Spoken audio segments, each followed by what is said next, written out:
E a questão da mentira?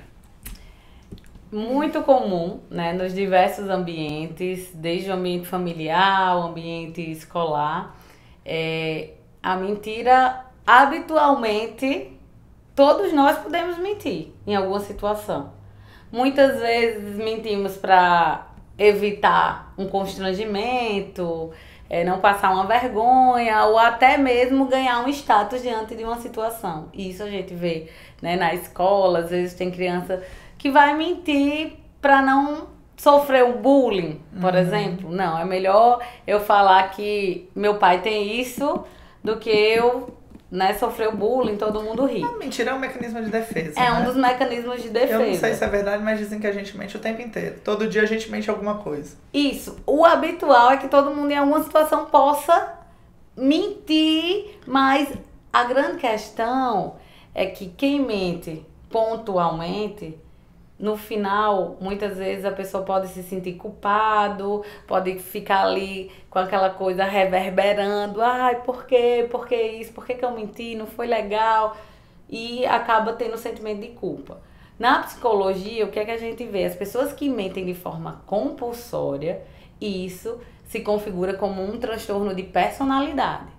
E aí, provavelmente, essas mentiras, elas se apresentam desde o início da infância até a vida adulta da pessoa. E a pessoa, ela passa a acreditar até nas próprias mentiras. Eu tive uma colega na quinta série, eu nunca esqueci.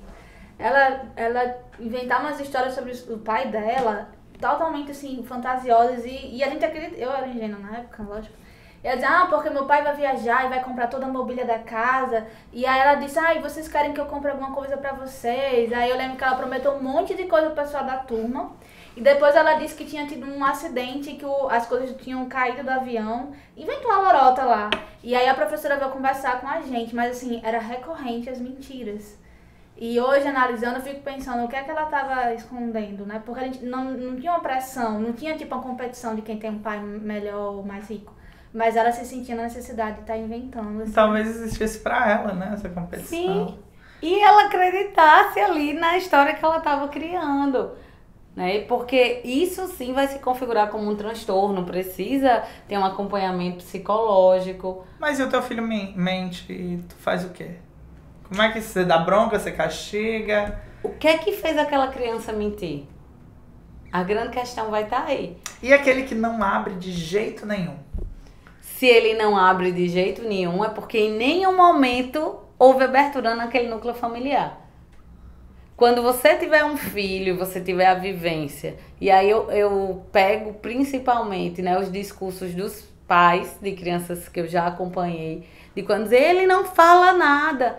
Mas qual foi o momento que vocês já tiveram em casa para algo ser conversado? Nenhum. Como é que ele vai falar? E às vezes o próprio radicalismo do pai, às vezes ele abre diálogo, mas tem algumas questões que pro pai ele não abre, ele não é flexível. Então o filho já sabe a resposta do pai para aquilo, sabe que ele não abre. Não é um diálogo, é uma imposição, é um espaço de imposições e não de diálogo. Ele não vai falar. O espaço de diálogo, todo mundo vai ter a oportunidade de colocar as suas questões. Um espaço de imposição, você vai estar ali escutando a bronca provavelmente e vai ter que reproduzir o que seu pai está mandando, ou sua mãe está mandando, enfim, você vai Então, eu não sou pai, mas eu vejo na escola a relação com a mentira que muitos alunos têm. E recentemente aconteceu um caso, Mariane aplicou uma prova comigo na escola e esse aluno de uma determinada turma passou para as turmas menores a cola. Que era uma prova sistêmica, Prova Brasil, Sim. né? Não era Prova Brasil, tá, gente? Era um simuladozinho. Prova Brasil tem uma segurança maior. Mas ele pegou, como a gente esquematizava as questões pela televisão, foi e passou para a turma do 6º e do 7º. As crianças disseram, crianças diferentes, a mesma história, e ele negou até o fim. E foi embora, negando, sabe? E dá vontade de... Cada aluno tem uma abordagem, então a dele a gente, sabe, quer segurar esse aluno na escola. Porque provavelmente ele negou. É. Aí vem a grande questão. Ele provavelmente reconhecia que essa punição, além da escola, poderia ser maior. Teria punição de casa, da sociedade, dos coleguinhas, São muitas punições envolvidas numa situação como essa. Não era só aquela punição que a escola fez naquele momento. Existem outros desdobramentos para essa punição. Então é melhor continuar negando. Mas talvez vai chegar um momento que essa negação vai ter que ser posta ali, porque o pai já sabe, os coleguinhas já estão admitindo, e talvez chegue um momento que uma ação dele, como um choro, uma crise de ansiedade, traga uma resposta ligada a isso. Ser humano é ser humano, né? E pra mim é muito difícil, assim, quando você tem a oportunidade de falar a verdade, você não falar a verdade, mesmo que... e eu fiquei muito chocado com a situação. Eu falei, rapaz, tá tudo provado. Não só pela fala e pelo depoimento dos outros, mas pela como foi passado. E não se abriu. Tá, falamos de bebê, falamos de adolescência. Eu quero saber da terceira idade. Porque o filho tem que retribuir ou não essa criação dos pais? Aí é um reconhecimento do filho de como foi, né, passada essa criação e de tudo que foi ofertado para ele. Aí vem os sentimentos que constituímos ao longo da vida, de reconhecer coisas que foram feitas por nós. Existem pessoas, pega os filhos mimados. Abandona. Aquelas pessoas que foram muito mimadas, elas cresceram com a ideia que sempre teriam alguém para fazer por elas e que elas não teriam a obrigação de fazer por ninguém. Por que agora eu vou ter que fazer por meu pai que ficou mais velho? Se ela nunca reconheceu, ela entendia que o que o pai fazia era uma obrigação. Você não está fazendo mais do que a sua obrigação. E daí as tantas críticas aos direitos das crianças. Isso. Né? Então, entre esse processo, aqueles que cresceram, né, assimilando a importância de tudo, de todo o esforço que os pais fizeram por eles, provavelmente essas pessoas vão reconhecer que quando os pais chegarem na velhice, elas precisam estar do lado desses pais. Como é que se dá atenção a esses pais? Porque por parte é isso, mas por parte é muita ignorância de que as pessoas envelhecem, têm certas necessidades. E outra, antes dessa pergunta, existem muitos pais que acabam deixando essa responsabilidade de cuidar deles na velhice uma condição desde que a pessoa é criança. Olha, quando eu estiver velho, você vai cuidar de mim. Teve um caso de que todo mundo saiu de casa e ficou só o mais novo. Sim. E a mãe chegava e dizia, olha, desculpa, você não tem culpa, mas você não vai sair de casa não. Você vai ficar comigo e você vai cuidar de mim. Então eu fico pensando no que ela acaba gerando um sentimento contrário daquela pessoa, que ela quer sair de casa, que ela quer sair daquele claro, cobrança. Porque você acabou de condenar minha vida, né? Você acabou de fazer um intimato. Não é complicado. Isso mesmo. E é uma situação meio perversa, mas por outro lado eu sinto que tem que cuidar dos idosos. Como é que se cuida desses idosos? Como é que se dá essa atenção? Incluindo eles na rotina. Da mesma forma que pensamos que quando uma criança chega, precisamos mudar a rotina e criar atividades nesse mundo infantil, nós precisamos agora criar atividades nesse mundo aí também que inclua o idoso.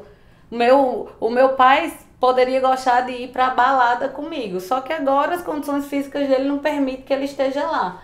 Mas então vamos incluir outras coisas? Ele pode ir pro cinema e gosta de assistir filme? Vamos. Ele gosta, sei lá, de passear na praia? Vamos. É de pensar também os ambientes onde a gente possa estar incluindo esse idoso junto com nós. E a gente se inclua também na rotina que seja dele. Todo mundo ali participando, né? Desse momento. Chega pra você casos de abandono familiar nesse estilo? Chegou quando eu trabalhei no CREAS, né, que é o Centro de Referência Especializado em Assistência Social, que se trabalha com a questão dos direitos violados e uma das maiores demandas é a demanda de negligência ao idoso. Muitas pessoas, principalmente, visualizam o idoso como aquele que vai manter a casa financeiramente. Muitas famílias dependem daquela aposentadoria e aí eles têm um interesse naquele idoso, muitas vezes, só pela questão financeira. E isso causa muito transtorno porque às vezes o familiar vai lá só no dia de tirar o dinheiro. E os outros dias? Como é que fica? E aí chegava, né, todo um processo de ter que ofertar uma orientação e entra junto à equipe o pessoal da assistência social, né? O assistente social é muito importante nesse processo, porque vai trazer o processo de orientação de que se você se torna responsável aí pela questão financeira, de ficar responsável pelo cartão, de retirar o dinheiro, você também está responsável pelo dia a dia desse idoso. Então você precisa se fazer presente ali. Uma das sensações, uma das imagens que eu tenho da minha adolescência que mais me marcaram, eu tava num shopping qualquer e uma mulher tava trazendo essa mãe pra comer no Esterbon. E a mãe, velhinha, disse... Velhinha não, acho que tinha 70 para 80, mas... ela disse, não, eu não quero comer Esterbon. Eu quero almoçar. E a mulher, ignorantemente, claro, não sei se era, não conheço, mas ali naquele momento foi. Ela disse assim, não, quem decide sou eu. Quem determina sou eu. Daí, como se fosse uma criança. E a mãe olhou para ela e falou assim, é a minha aposentadoria. Você está decidindo com o meu dinheiro, decidir com o meu dinheiro é muito fácil. Pelo menos essa senhora tinha lucidez. Não importou. Sentaram na Esterbon e comeram o que a mulher queria.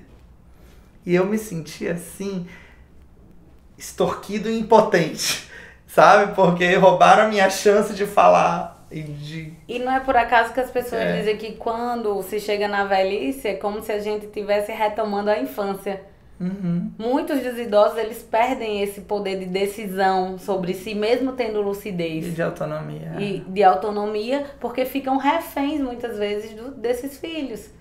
Né? Que não visualizam que aquelas pessoas constituíram a vida, que elas têm desejo, que elas podem ainda ter sua autonomia. E que elas podem escolher por si. Só não poder escolher o que vai almoçar? Absurdo. E assim, e tudo isso para os filhos que amam os pais, porque eu acredito que essa filha ela ama essa mãe, ela tá fazendo uma coisa. Eu acho que isso, tudo que a gente falou, de certa forma, se resolve com essa criação dos espaços de diálogo que você falou mais cedo. Sim. Como é que se cria um espaço de diálogo? Hoje, talvez a principal ferramenta é se criar esses espaços de diálogo para que as pessoas se constituam enquanto sujeitos aí que possam se colocar bem nos melhores espaços. E como criar esses espaços? O que é esse espaço? Vamos falar praticamente, porque falar espaços parece uma coisa muito teórica. O que é? É dar a oportunidade ao outro de se expressar. Onde? Na mesa de jantar? E aí pode ser na mesa de jantar, pode ser na sala de casa, pode ser no quarto dos filhos, dos pais. Cada família vai aí instituir esse espaço. Na maioria das vezes, o que é que se visualizava antigamente? Que as famílias se reuniam na mesa para as refeições. Hoje isso não é tão habitual, porque cada um chega em uma hora específica em casa, come o que tiver, se tranca no quarto. E esses lugares muitas vezes era um momento de reunir todos. Perguntar como foi o dia, se como teve foi um o dia, problema. Né? E aí a necessidade é que a família institua, ela por si consiga instituir o momento. Nem que seja assim, toda sexta-feira a gente vai se reunir e vai caminhar lá no bosque e depois a gente senta para conversar. Como é que foi sua semana? O que é que vocês fizeram? Porque precisa, é saudável, é uma família. Coisa saudável, é uma coisa, teoricamente, que não vai envolver um custo financeiro alto. Você ir lá no Parque das Dunas, caminhar e depois se reunir com a família, fazer um espaço como esse. Então, esses espaços precisam ser pensados aí por esses familiares, porque é justamente o local de se expressar. De você poder falar como foi sua rotina, como é que foi sua semana, até mesmo de pedir uma ajuda. Poxa, que bom, mãe, você perguntou como eu tava, eu não tô bem. E eu tava com vergonha de dizer porque eu achei que papai ia brigar. Pô, que legal.